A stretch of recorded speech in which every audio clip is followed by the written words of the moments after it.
Hello everyone, welcome to my another mini blog. আর আজকে আমি যাচ্ছি হচ্ছে আমার বড় পিসির মেয়ে দিদির বাড়িতে তার ছেলের জন্মদিন উপলক্ষে। আর আমরা রাস্তায় যেতে যেতে জিলিপি খাচ্ছিলাম। মিষ্টির দোকানে গিয়ে মিষ্টি নেওয়ার পর আমার পিসির নাকি জিলিপি দেখে ভীষণ খেতে ইচ্ছা করে, তো জিলিপি নিয়েছিলাম। তো রাস্তায় আস্তে আস্তে আমরা সেটাই খাচ্ছিলাম টোটোতে।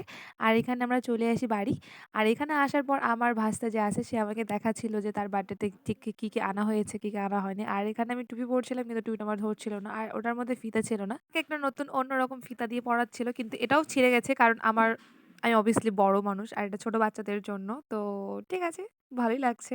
তারপর আমরা একটু বিকালবেলা একটু ঘুরতে বেরিয়েছিলাম। মানে আমরা বিকালের দিকেই গেছিলাম, কিন্তু তবুও একটু আশেপাশে। আর এদের বাড়ি একদম বর্ডারের পাশে বাড়ি। তারপর ওখান থেকে আমরা একটু ঘুরে আসি। ঘুরে আসার পর দেখলাম যে হ্যাঁ, বাড়িতে ডেকোরেশনের কাজ শুরু হয়ে গেছে। এসব দেখতে, দেখতে আমাদের সামনে চলে আসে চা। আর সন্ধ্যাবেলা চা না খেলে কিন্তু হয় না। ঠিক আছে? তো আমরা চাও খেয়ে নিলাম। আর এখানে দেখো আমাদের বার্থডে বয় কিন্তু একদম রেডি আর আমাদের ডেকোরেশন কিন্তু একদম রেডি। তো এবার কেক কাটিং করা যাক। আর এই ছিল আজকে আমার আউটফিট। তো কেমন লাগছে অবশ্যই জানিও। আর আমার হাতে চলে এসেছিল স্প্রে বোতল। আমি ভাবছিলাম আজকে সবাইকে ভূত বানিয়ে ছেড়ে দেব। কিন্তু অবশেষে আমি নিজেই ভূত হয়ে গেছিলাম।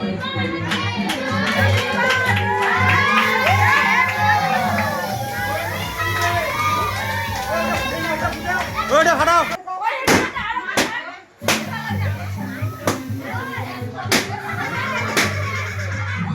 এখানে কেক কাটিং হয়ে যাওয়ার পর দিদি আর আমি একটু রং-ঢং করে নিচ্ছিলাম। তারপর আমরা খাওয়া-দাওয়া করি এবং বক্সের গানে আমরা তুমুল নাচ নাচি এবং নাচের চোটে আমি ভিডিও করাই ভুলে যাই। সবকিছু হয়ে যাওয়ার পর আমরা শোয়ার আগে দিদি এখানে আমার এতগুলো মিষ্টি নিয়ে বসে পড়েছিল খেতে।